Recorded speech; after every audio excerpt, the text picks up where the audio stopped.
¿Cómo están, queridos hermanos, queridos amigos? Nuevamente estamos aquí para poder dedicar este tiempo a estar en comunión, a poder mirar la palabra del Señor.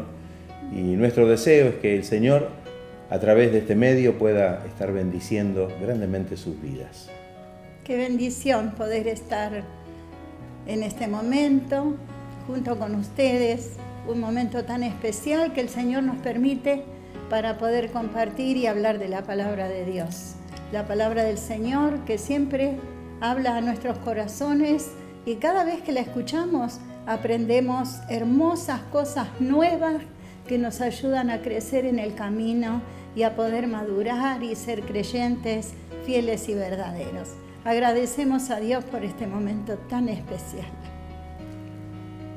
En el Evangelio de Juan, Jesús usó la vid como una metáfora para explicar la naturaleza de su relación con quienes son sus discípulos, sus más allegados. Antes de llegar a Getsemaní, después de haber estado celebrando la última cena, el Señor les enseñó cómo debían vivir su vida ahora que Él ya no iba a estar con ellos y cuál debía ser su relación con ellos. Un tema muy importante. Una de las enseñanzas fue sobre la permanencia y sobre la necesidad de dar fruto. Quisiera compartir el texto que habla acerca de esta metáfora y la encontramos en el Evangelio de Juan, capítulo 15, los versos 1 y 2 y después del 4 al 8. Dice así la palabra del Señor: Yo soy la vid verdadera y mi Padre es el labrador. Todo pámpano que en mí no lleva fruto, lo quitará. Y todo aquel que lleva fruto, lo limpiará para que lleve más fruto. Permaneced en mí y yo en vosotros. Como el pámpano no puede llevar fruto por sí mismo, si no permanece en la vid, así tampoco vosotros, si no permanecéis en mí. Yo soy la vid, vosotros los pámpanos. El que permanece en mí y yo en él, éste lleva mucho fruto, porque separados de mí nada podéis hacer. El que en mí no permanece será echado fuera como pámpano y se secará, y los recogen y los echan en el fuego y arden. Si permanecéis en mí y mis palabras permanecen en vosotros, pedid todo lo que queréis y os será hecho. En esto es glorificado mi Padre, en que llevéis mucho fruto y seáis así mis discípulos. Qué hermoso pasaje, qué hermoso texto. Primero debemos estar bien arraigados en el Señor, permaneciendo firmes en Él. Esta alegoría encierra dos importantes principios. El primero de ellos es el de la permanencia, y muchas veces se repite esa palabra a lo largo del texto. De no ser así, de no permanecer, no podremos llevar fruto. El versículo 4 que leímos dice: permaneced en mí y yo en vosotros.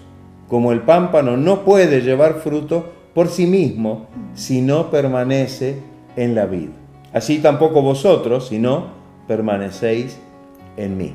Si nuestra vida no está en armonía con las enseñanzas del Señor, con las enseñanzas de su palabra, es improbable que demos fruto. Entonces, es algo que tenemos que tener muy en cuenta en nuestra relación con el Señor y de nuestra cercanía y de nuestra permanencia en el Señor.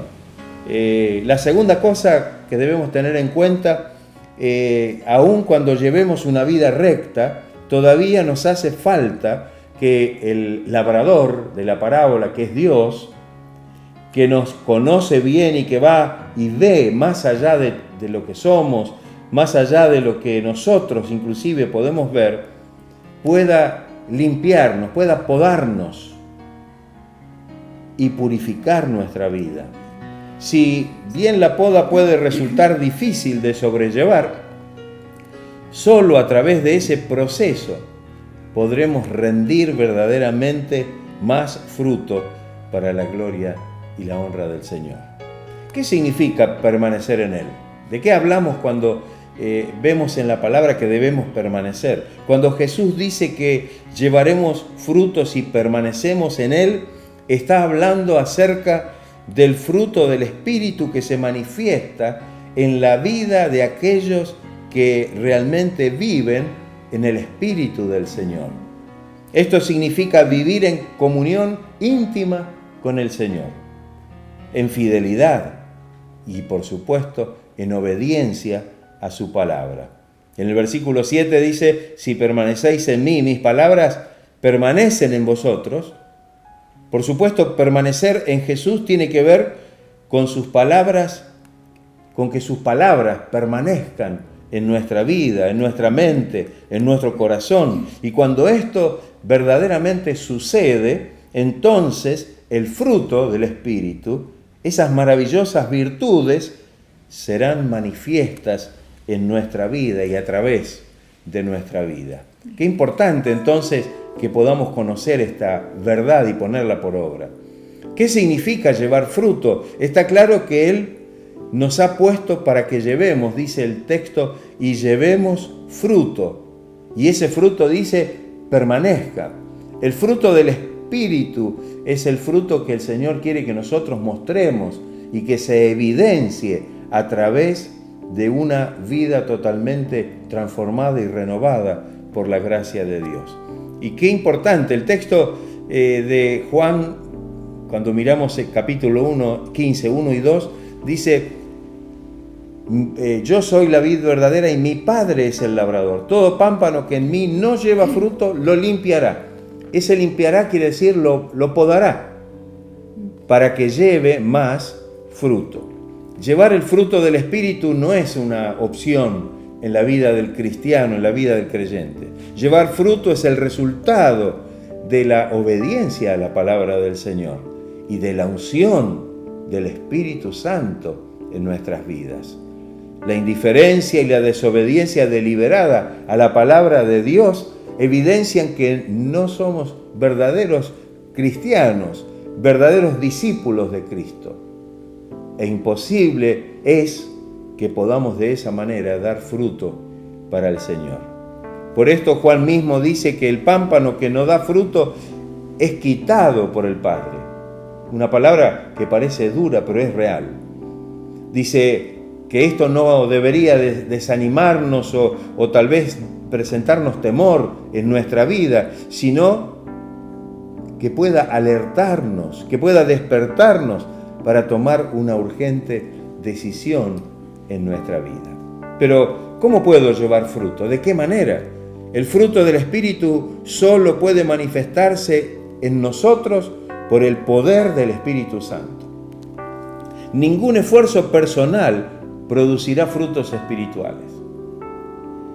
Debemos aferrarnos al Señor y a su palabra de todo corazón, y de esta manera entonces el Espíritu de Dios podrá obrar en nuestra vida y nuestra vida podrá ser fructífera.